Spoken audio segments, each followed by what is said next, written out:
sent plus en sécurité parce qu'il est avec nous. Amen. Aujourd'hui, nous allons partager l'ensemble du Christ sur la confiance que nous devons avoir de notre Père. Amen. Dieu le merveilleux. Quand nous sommes dans le Seigneur, nous sommes confiants. Quand on a le Seigneur avec lui, ça c'est une garantie à 100%. Amen. C'est lui seul qui verra sur nous. Amen. Il va nous protéger. Il empêchera que l'ennemi vienne nous faire du mal. Amen. Sans tarder. Nous allons ouvrir nos Bibles dans le livre des Nombres 22.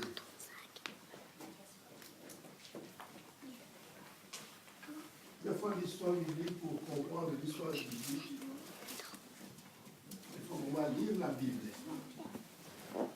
Si on se met à lire la Bible, on saura qu'est-ce que Dieu veut nous parler. D'accord, si on ne fait pas la lecture, comment on va acquérir ce qui est le message du Seigneur? Et on a l'habitude de lire beaucoup la Bible. Nous sommes dans le livre des Nombres 22. Nous allons, comme le dit, nous allons prier pour la parole. Éternel, maintenant on s'en va entre tes mains. Père, nous avons faim, nous avons soif. Amen. Parle-nous à travers ton instrument que tu as choisi. Qui suis-je? Père, laisse que ma bouche devienne ta bouche pour nous édifier et nous bénir en même temps. Nous avons besoin de toi. Parle-nous encore ce matin. Dans le nom de Jésus-Christ. Je t'ai ainsi prié. Amen. Amen. Bien-aimés dans le Seigneur, je dis nous allons parler de notre Dieu encore ce matin. La Bible nous parle ceci, au Nombre 22:1, que les enfants d'Israël partirent et campèrent dans le plain de Moab, au-delà du Jourdain, vis-à-vis de Jéricho. Balak, fils de Zippor, vit tout ce qu'Israël avait fait aux Amoriens. Et Moab fut très effrayé en face d'un peuple aussi nombreux. Il fut saisi de terreur en face des enfants d'Israël. Bien-aimés dans le Seigneur, dans la Bible nous parle qu'Israël, quand ils se sont sortis de l'Égypte, ils ont marché. Ils arrivent maintenant vers le Jourdain, en face de Jéricho.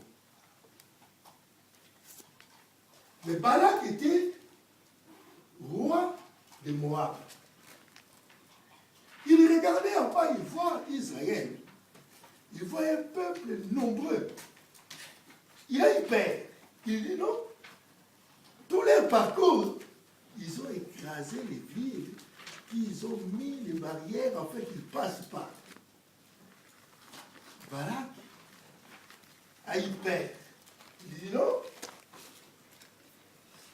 Ces peuples-là, si je les laisse là, ils vont entrer chez nous, leurs bêtes vont manger nos herbes, ils vont tout saccager, on aura cueilli de nos champs.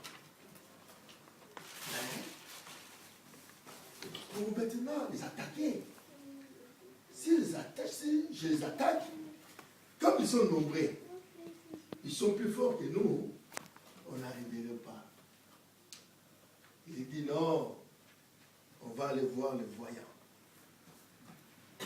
Il a une idée d'aller voir les voyants, les divins. À l'époque, un prophète, on l'appelait voyant. Nous allons regarder cette histoire. Dans le livre, on est toujours dans le livre de Nombres 22, dans le verset 4.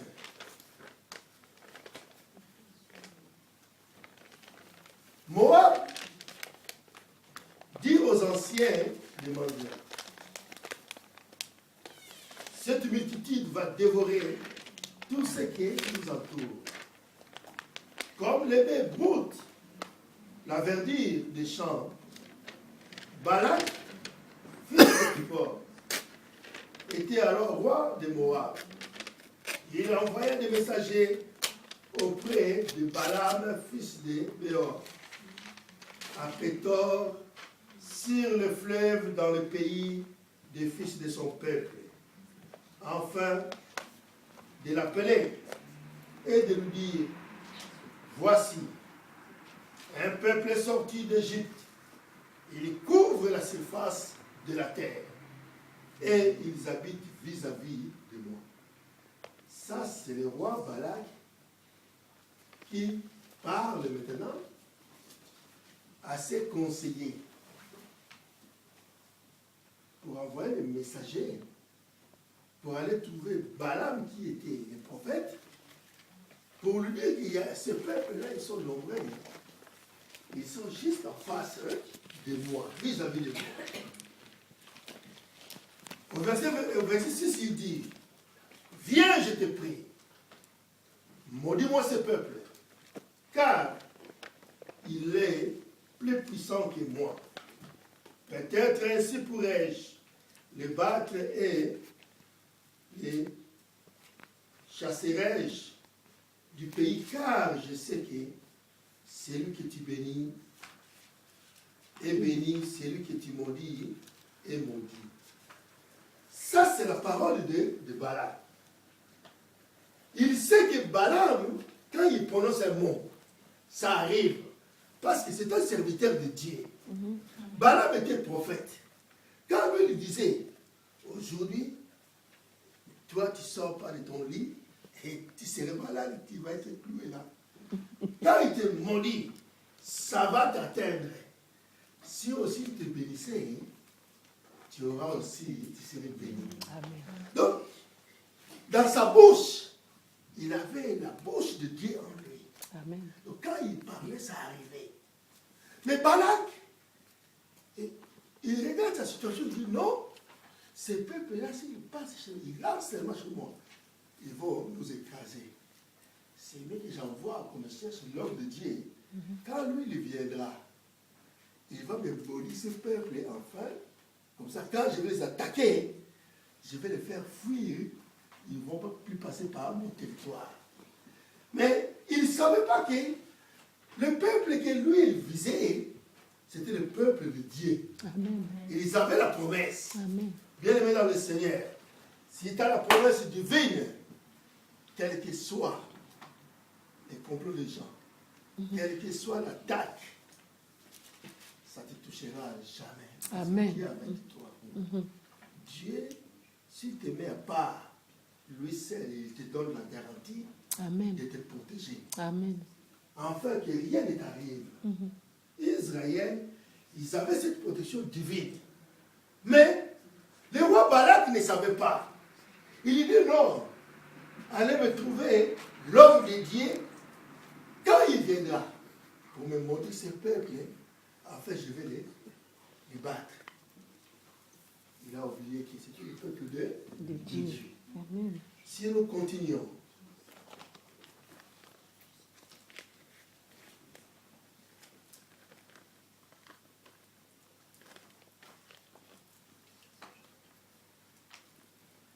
nous sommes au verset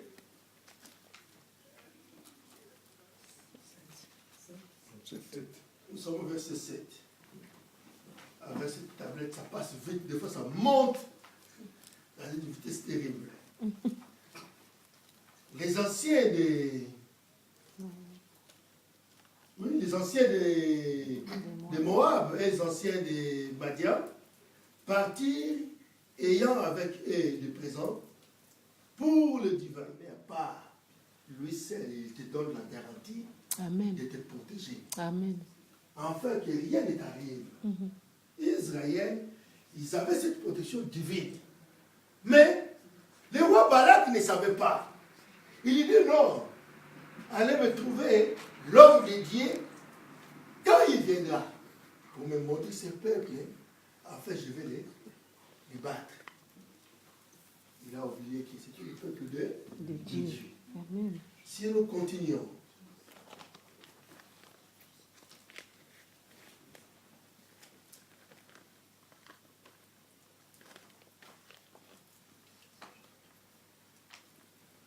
nous sommes au verset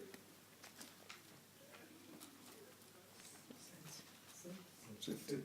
Nous sommes au verset 7.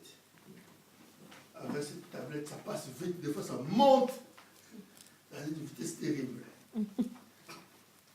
Les anciens des... Oui, les anciens de Moab et les anciens de Madian partirent ayant avec eux des présents pour le divin, pour le devin. Ils arrivèrent auprès de Balaam et lui rapportèrent les paroles de Balak. Balaam leur dit, passe ici la nuit et je vous donnerai la réponse. Je vous donnerai la réponse d'après ce que l'Éternel me dira. Et le chef de Moab resta avec Balaam. Parce que Balaam, lui, il ne voulait pas donner la réponse comme ça à hasard, parce qu'il était l'homme de Dieu. Amen. Avant qu'il prononce quelque chose, il faut que Dieu donne l'approbation. Bien aimé dans le Seigneur. Toi qui marches avec le Seigneur, tout ce que tu vas faire, d'abord consulter le Seigneur. Amen.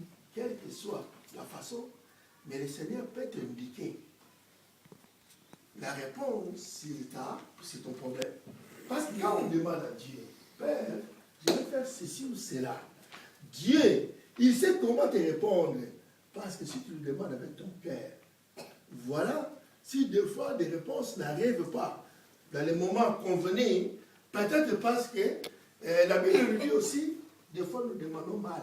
Amen. Mais quand on demande à Dieu, pour son intérêt, ce que tu veux faire, Dieu va te répondre. Amen. Quelle que soit la façon qu'il te répondra, tu sauras que la question que je me posais, mais voici la réponse, Dieu va te le montrer. Amen. Mais Balak, il envoie des gens vers l'homme de Dieu. Mais l'homme de Dieu, par la sagesse, dit non, dormez ici, comme ça, moi je vais consulter mon Dieu demain matin. Je vous dirai ce que Dieu me dira de faire. C'est ce qui s'est passé ces jours-là. Mais le lendemain, Balaam va dire, Dieu va visiter Balaam, et il lui dira, laisse ces gens partir, ne va pas avec eux. Laissez-les partir. Ils vont partir. Mais si nous regardons cette histoire, nous allons voir que Balaam ne faisait rien sans consulter Dieu. La Bible nous dit, au verset 9, Dieu vint à Balaam et dit, qui sont ces hommes que tu as chez toi? Balaam répondit à Dieu, Balak, fils de Tippor, roi de Moab, les a envoyés pour me dire, voici un peuple sorti de l'Égypte et il couvre la surface de la terre. Donc, maudis-moi ce peuple. Bien-aimé dans le Seigneur. Il lui dit, viens, maudis-les. Peut-être ainsi pourrais-je les combattre et les chasserai-je. Dieu dit à Balaam, tu n'iras point avec eux, tu ne maudiras point ce peuple car il est béni. Amen. Balaam se leva le matin et il dit au chef de Balak, allez dans votre pays car l'Éternel refuse de me laisser aller avec vous. Et les princes de Moab se levèrent retournèrent auprès de Balak et dirent, Balaam a refusé de venir avec nous. Balaam a refusé. Parce que Dieu n'a pas voulu. Dieu a dit non, tu ne peux pas bénir, tu ne peux pas maudire mon peuple. Mais les messagers, quand ils retournent vers Balak, ils vont apporter le message, comme nous venons de voir. Balak va dire non, il va envoyer encore d'autres messagers. Maintenant, un bon plus nombre, il dit non, quand tu viendras, oh, je vais te mettre aux éloges, je vais te présenter devant les grands, je vais t'élever, tu serais grand. Donc pour le convaincre de venir, pour venir lui maudire le peuple de Dieu. Il était là. Il va envoyer encore des messagers. Ces tests, il faut qu'on parle bout par bout, parce que sinon, on ne peut pas bien comprendre les Écritures. La Bible va nous dire ceci. Balaam envoie de nouveau les chefs en grand nombre, nous sommes au verset 15, et plus considérés que les précédents. Ils arrivèrent auprès de Balaam et lui dirent, ainsi parle Balak, fils de Zippor, que l'on ne t'empêche donc pas de venir avec moi, car je te rendrai beaucoup d'honneur et je te ferai tout ce que tu me diras. Viens, je te prie, maudis-moi ce peuple. Balaam répondit et dit aux serviteurs de Balak, quand Balak me donnera sa maison pleine d'argent et d'or, je ne pourrai faire aucune chose, ni petit, ni grand, contre l'ordre de l'Éternel, mon Dieu. Amen. Donc, Balaam, pour qu'il agisse, il agisse seulement quand Dieu lui dit. Mais toi, tu l'appelles pour lui dire, viens me maudire ce peuple, si longtemps que ce peuple sont les fils de Dieu. Amen. Sont les peuples que Dieu a mis à part. Sont les peuples que Dieu est en train de conduire. Bien-aimés dans le Seigneur, toi qui es avec notre Seigneur, toi qui as le Saint-Esprit en toi, de quoi aurais-tu peur? Amen. Parce que Dieu est avec toi. Dieu a pris la place dans ton cœur. Amen. Comme Dieu habite en toi, tout peut arriver. Mais rien du mal t'arrivera. Amen. Parce qu'il est avec toi. Amen. Des fois, il y a des circonstances qui arrivent dans nos vies parce que Dieu sait le permet, afin de nous prouver, de nous éprouver pour voir notre comportement vis-à-vis de lui. Amen. Parce que sans ça, ça ne va rien nous arriver. Dieu, il nous laisse seulement pour voir comment on va réagir, comment on va se comporter. Voilà pourquoi il y a des problèmes qui arrivent dans notre vie. Quand ça arrive, bénis l'Éternel. Seigneur, je te bénis pour cette situation qui m'arrive. Dans la souffrance, bénis Dieu. Père, moi je te bénis pour ce qui m'arrive aujourd'hui. Je ne savais pas que moi aussi je devais avoir ça. Mais comme je l'ai eu, Père, je te bénis. Il serait content de dire, ah, il a répondu. Il serait content. Bien aimé dans le Seigneur. Nous allons continuer.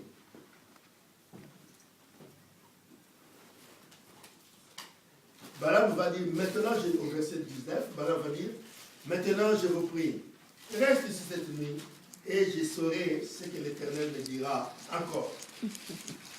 Dieu vint à Balaam pendant la nuit et lui dit, puisque ces hommes sont venus pour t'appeler, lève-toi, va avec eux, mais tu feras ce que je te dirai. Ça, c'est Dieu qui dit à Balaam. Continue.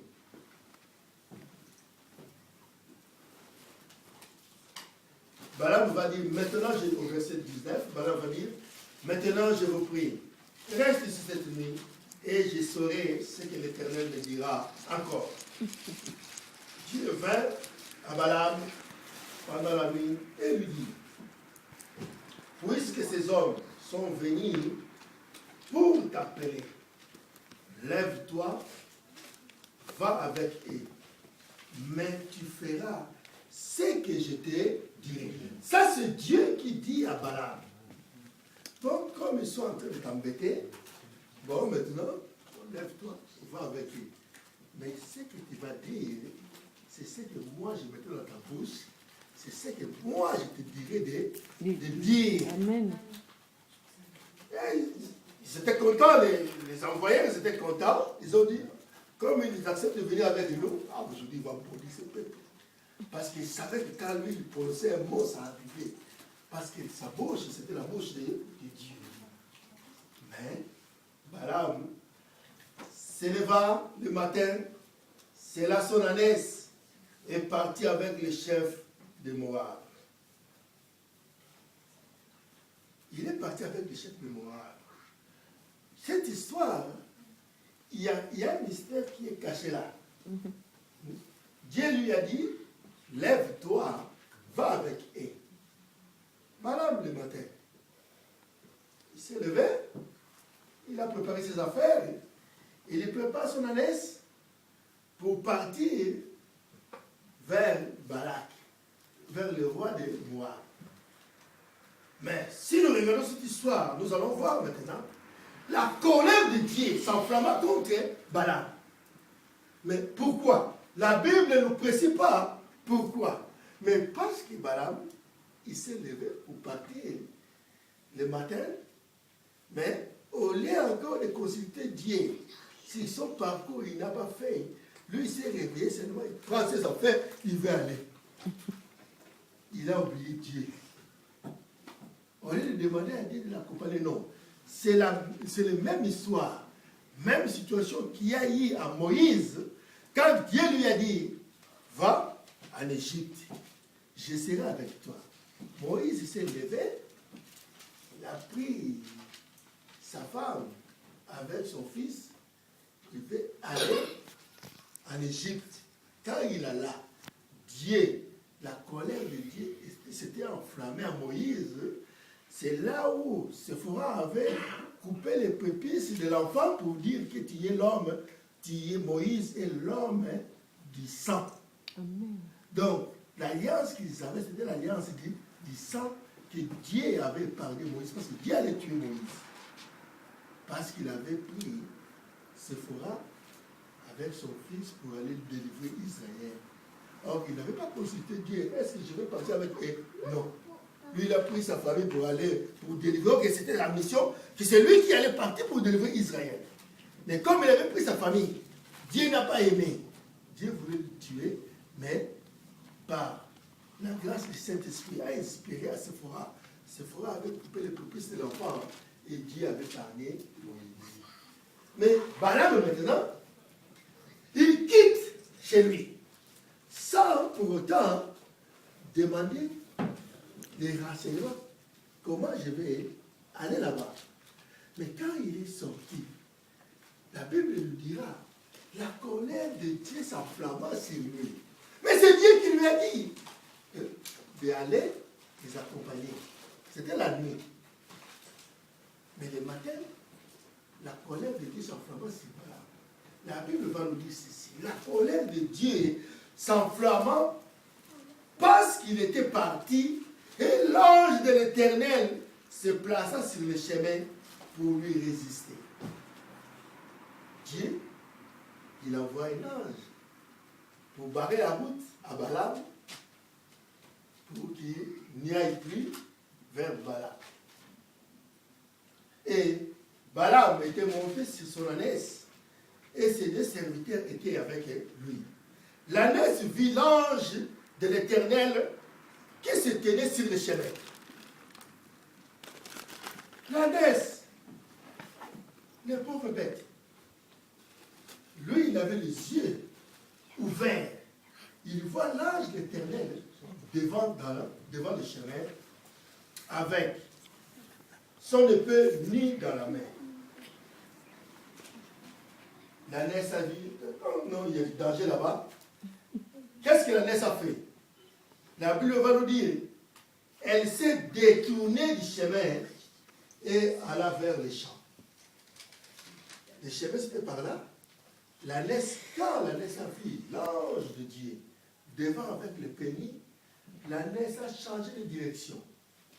Comme l'ânesse a changé de direction, les pauvres ânesse, comme elle avait changé de direction, Balaam frappa l'ânesse pour la ramener dans le chemin. Au verset 24, l'ange de l'Éternel se plaça dans les sentiers, entre les vignes. Il y avait un mur de chaque côté. L'ânesse vit l'ange de l'Éternel, elle sera contre le mur. Vous êtes sur l'ânesse, comme sur un cheval. Vous êtes sur un cheval. Maintenant, le cheval vous coince contre le mur. Donc, l'homme de Dieu, sur l'ânesse l'a coincé contre le mur.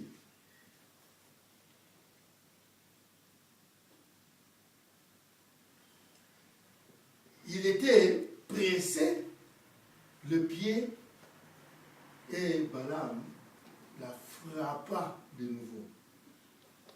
Balaam croyait que l'ânesse maintenant commençait à faire n'importe quoi. Parce qu'au lieu de prendre le chemin, l'ânesse, Balaam est sur l'ânesse maintenant se presse contre le mur. Donc il était râpé contre le mur maintenant. Lui, il était avec son pied coincé contre le mur, il laissé avancer. Balaam était fâché, il frappait de nouveau l'ânesse. L'ange de l'Éternel passa plus loin et se plaça dans un lieu où il y avait peu d'espace pour détourner à gauche ni à droite. L'ânesse vit l'ange de l'Éternel et elle s'est abattue sous Balaam. La colère de Balaam s'enflamma et il frappa l'ânesse avec un bâton.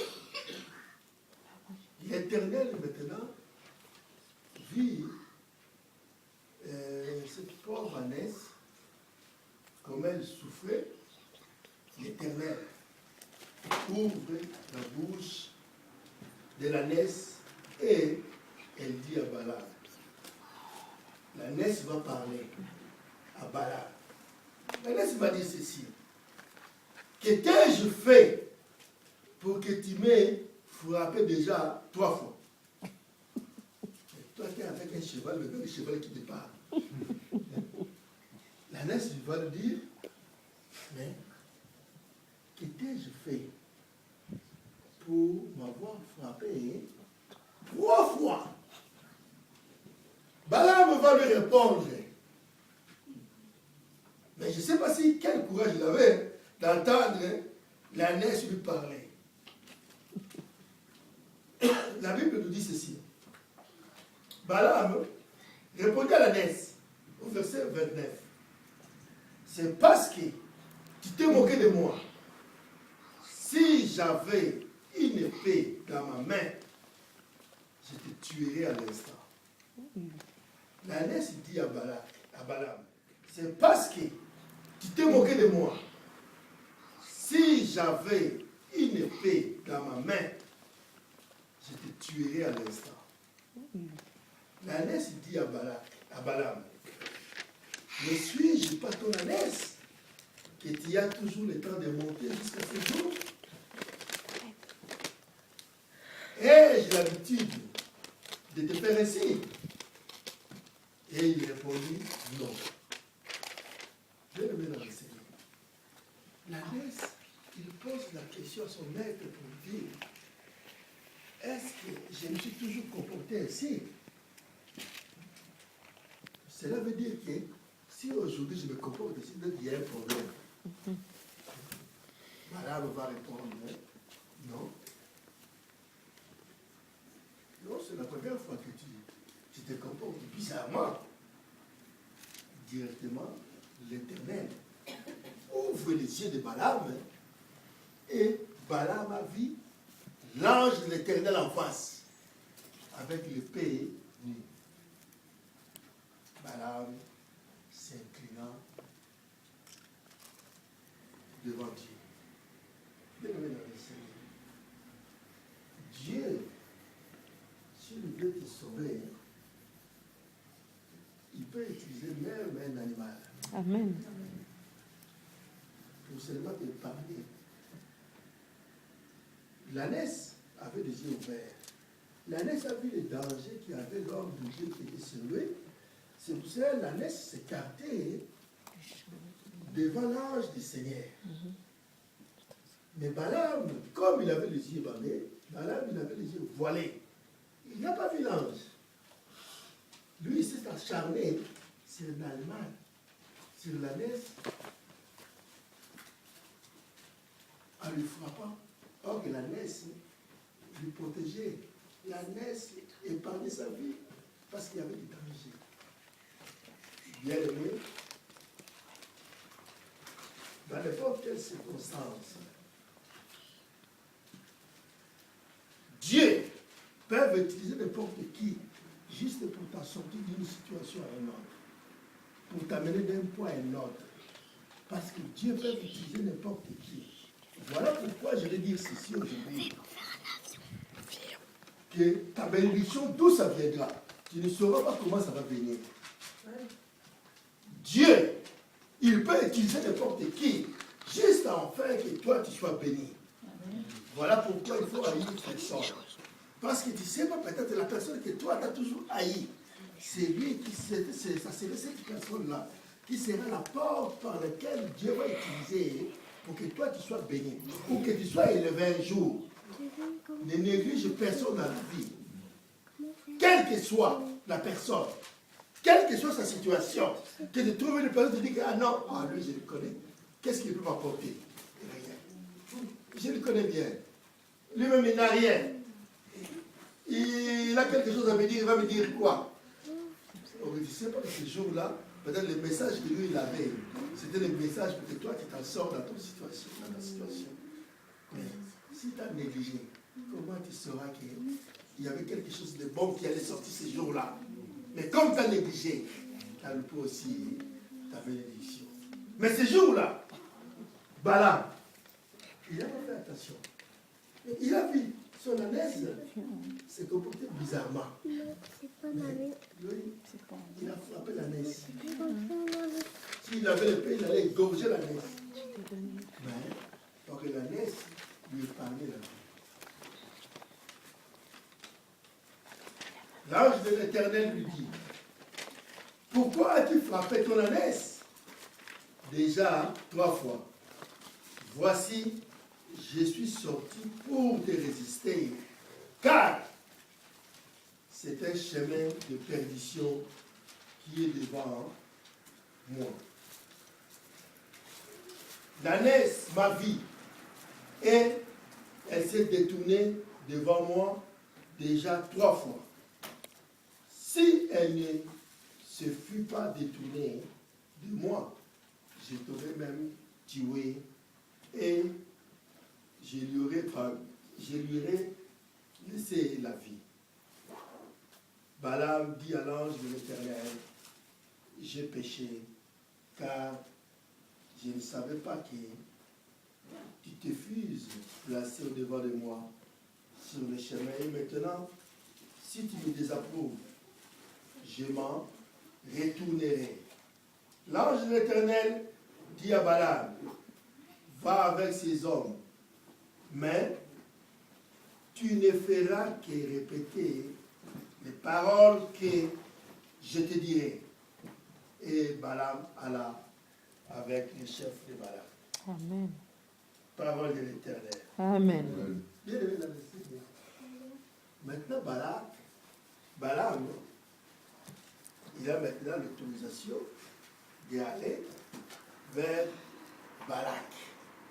Mais seulement, il n'y a pas tout ce qu'il dira. Il faut que ça vienne de Dieu. Amen.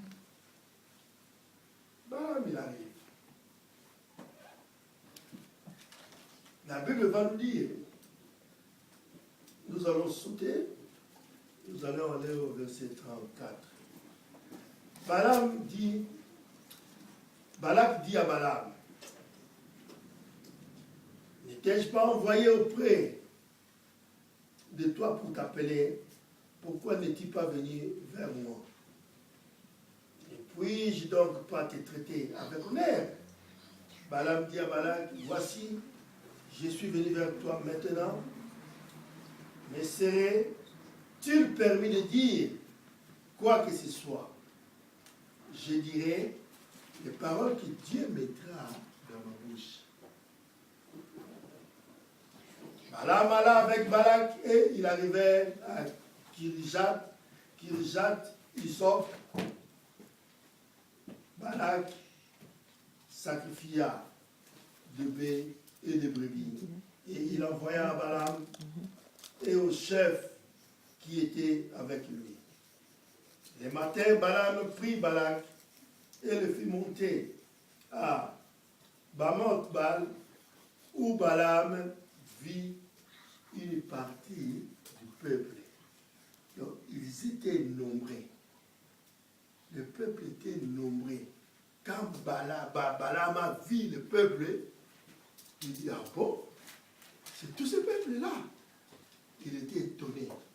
Donc, il y avait une multitude de gens. Parce qu'Israël était nombreux. Mais cette histoire ne s'arrête pas là, ça va continuer. Balaam, il arrive. Mais si tu as oublié, Balaam va lui dire, ah, tu vois tous ces peuples-là, je veux que tu les maudisses. Tu les maudisses ces peuples.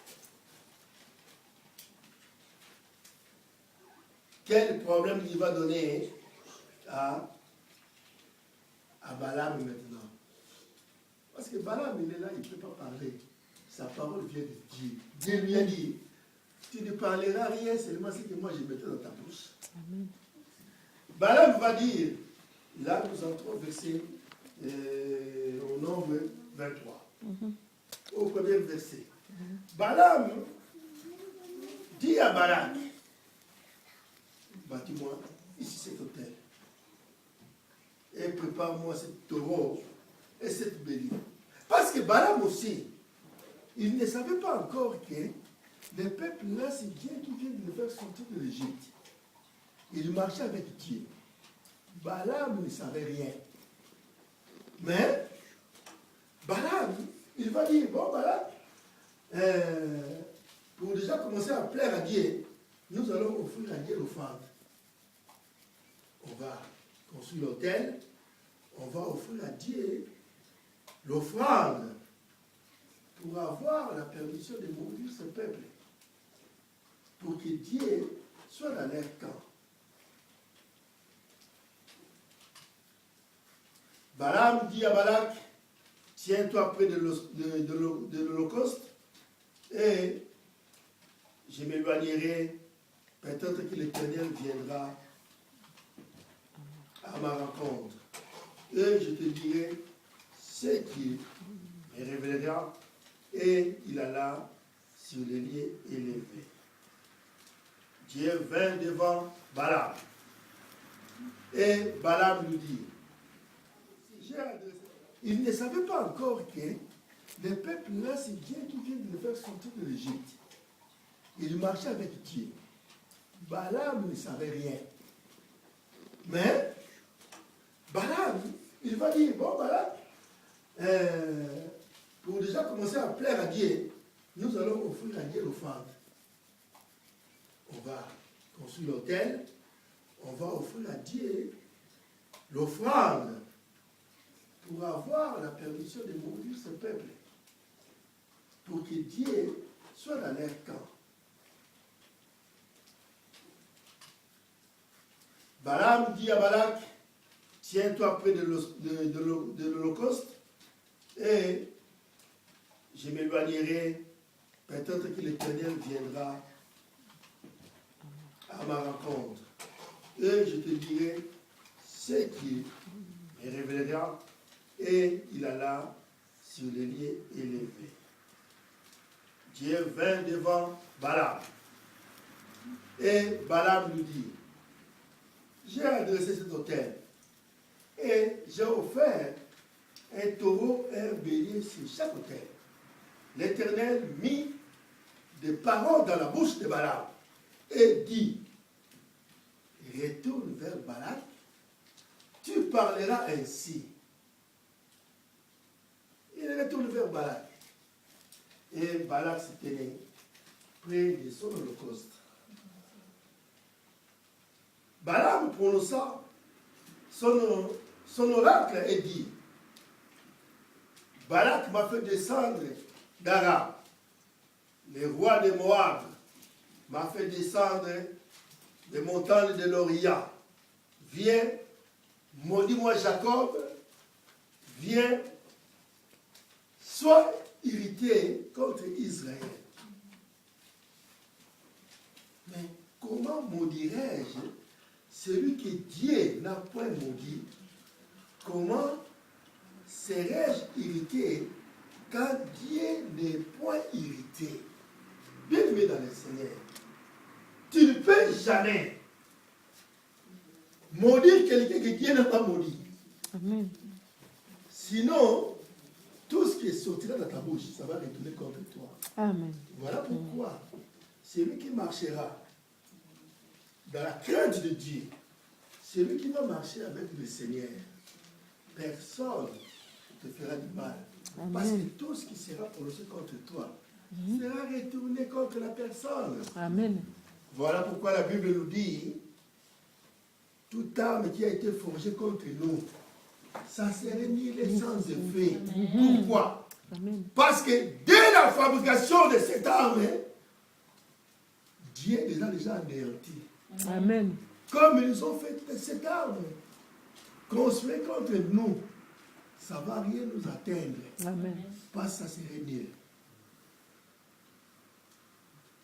Balaam va dire, mais le peuple de Dieu n'a pas maudit, comment moi je peux les maudire?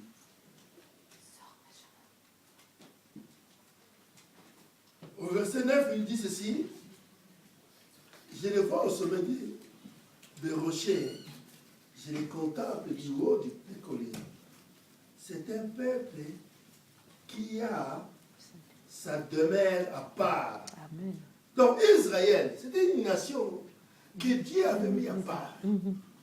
Mais nous qui sommes avec Jésus, le Seigneur nous a mis à part. Comme Amen. il nous a mis à part, Amen. qui va t'atteindre? Amen.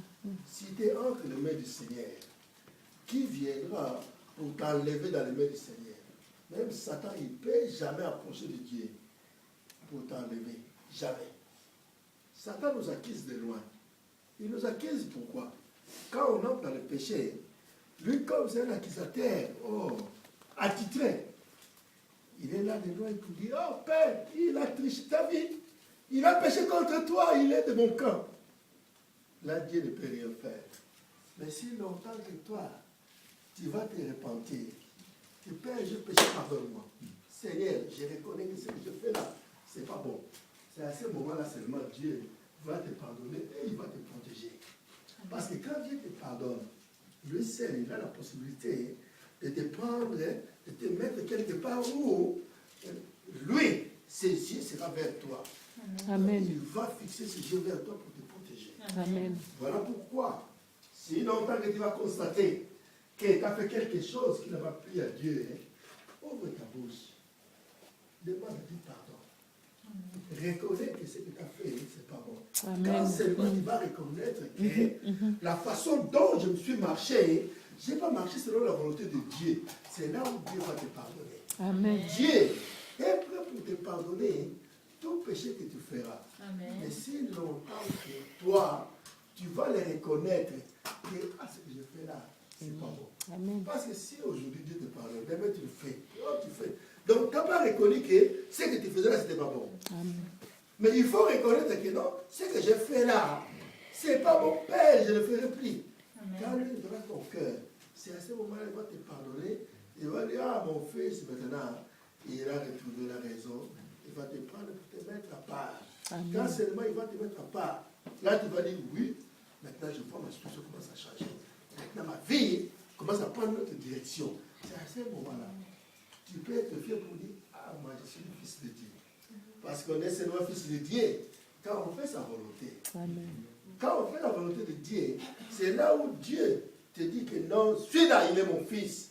Mais si longtemps que tu ne feras pas la volonté de Dieu, tu resteras seulement une simple création de Dieu, mais pas le fils de Dieu. On devient le fils de Dieu quand on prie. Et on marche selon le Père qui nous fait. Amen.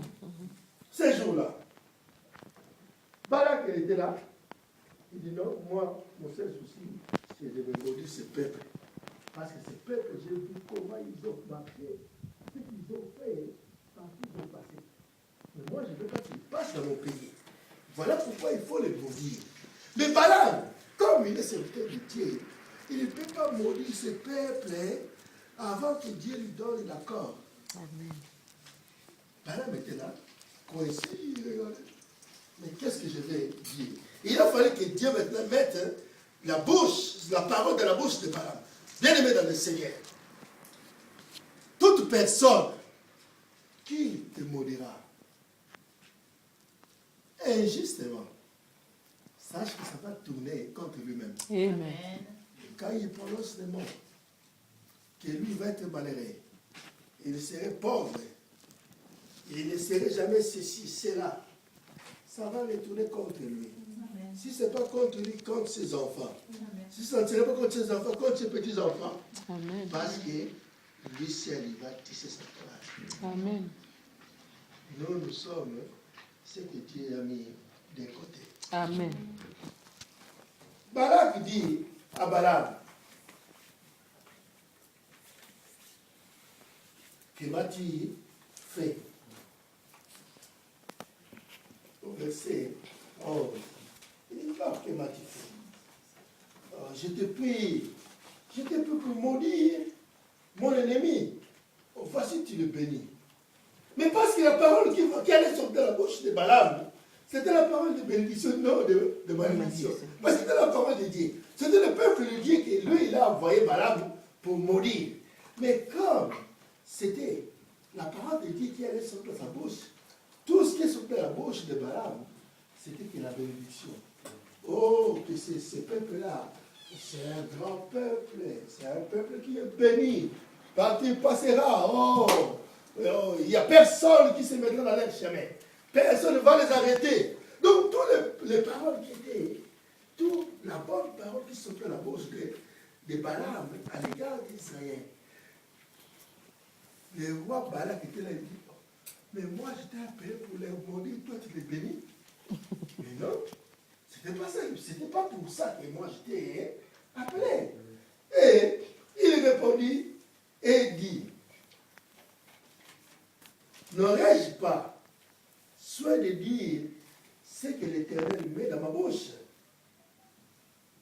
Balak lui dit, viens donc avec moi dans un autre lieu, où il le verra, où tu le verras, tu n'en verras qu'une partie, tu n'en verras pas la totalité. Et de là, maudis-les-moi. Il le mena au champ de Sochim. Il faut que nous soyons comme cet enfant. Donc tout ce que lui nous dit, nous allons obéir. Quand on obéit, lui il a le plaisir, il va dire, ah, mon fils il obéit, il aura plus de cadeaux. Ah, mon fils comme il a obéi, ah, c'est fin de l'année, il aura une sacrée surprise. Donc Dieu, comme il est un père formidable, on aura beaucoup de cadeaux. Amen. Cette année, nous obéissons. Amen. Bien aimé. Il est merveilleux, ce Dieu. Amen. Le Dieu que nous servons, personne ne le semble. Seulement nous-mêmes. On ne sera pas comme. Voilà pourquoi, depuis que Israël ont sorti d'Égypte, ils ont mis des barrières pour les empêcher d'avancer. Mais ils n'arrivaient pas. Ils ont mis des barrières. Partout où ils passaient. Ok, le peuple d'Israël, ils n'étaient pas des combattants. Et ils étaient des agriculteurs. Ils n'ont pas fait la guerre. Mais ils sont sortis, partout ils avançaient. Dieu était avec elle. Amen. Là où il mettait les barrières, Dieu déployait des anges pour combattre. Pourquoi dans les combats de ta vie, ce n'est pas toi qui combats. Dieu, il combat avec nous. Il est devant nous. C'est lui qui combat à notre place. Bien aimé, pendant que nous dormons, il y a beaucoup de choses qui se passent. Amen. Mais Dieu, il est là, il veille. Amen. Il veille. C'est pour cela que la Bible dit, nous dormirons comme des bébés. Un bébé, s'il dort, il a l'assurance. Il sait que s'il se réveille la nuit, il plaît. Sa mère lui donnera les biberons. Il a l'assurance que s'il plaît seulement la nuit, sa mère va se réveiller pour regarder. Oh, mais pourquoi il plaît? Parce que c'est ton bébé. Mais Dieu, il est avec nous pareil. Quand on plaît, on dit, Seigneur, mon fils va appeler. Il va se déployer. Mais on ne se rend pas compte. On ne se rend pas compte que Dieu, il se déploie réellement pour nous. Quand on l'appelle, il se présente, il vient. Il ne peut jamais se cacher devant nous. Parce que nous l'appartenons. Amen. Soyons seulement. Nous tous, nous devons être conformes seulement à une chose, à sa parole. Amen. La parole nous dit de marcher droit et de rester dans les droits. Amen. Israël, ils ont avancé. Ils ont avancé. Il y avait des barrières par-ci, par-là. Mais, tous les peuples qui ont mis des barrières sur Israël, ils devaient tous tomber. Si on commence à regarder tous les pays qu'ils ont passés pour arriver jusqu'au Canaan, c'était pas loin. Mais il fallait qu'ils passent des pays, là où ils passaient, il y avait des combats. Pourquoi? Parce qu'ils ne voulaient pas qu'ils passent par là. Mais comme ils étaient avec Dieu, c'est pour cela que Dieu a écrasé tous ces peuples. Voilà pourquoi Dieu, il peut dire, Dieu peut tuer tout Nanterre pour que toi tu sois bien, que toi tu sois heureux. Amen. Dieu peut tuer tous les habitants de Nanterre pour seulement toi, pour que toi tu sois heureux. Amen. Voilà pourquoi Dieu ne faisait pas de soucis pour tous les peuples qu'il tuait. Quand il dit, bon, entre chez les Amoriens, tue-les. Donc rien ne reste vivant. Parce que Dieu, pour lui, tuer quelqu'un, c'était rien. Il te privait seulement de la terre pour te mettre ailleurs. Donc pour Dieu, ça ne faisait rien. Il te enlève ici, il dit, bon, tu retournes. Donc le fait de mourir ici, donc, ta mission sur la terre, c'était fini, c'était écourté pour Dieu. Quand tu meurs ici, donc ta vie, c'est seulement écourté. Donc il te prend, tu retournes au bercail. Au bercail où? Chez nous. Mais ici, on te cherche. Ah non, oh, notre père est mort, on est resté des orphelins. Non, lui seulement, il a pris le père. Il dit non, ta mission s'est arrêtée là, il te prend, retour au bercail. Amen. Même si tu peux bon plaire. Il est parti, fini, terminé. Mais pour Dieu, il sait que non, il a enlevé tout ce peuple-là pour que Israël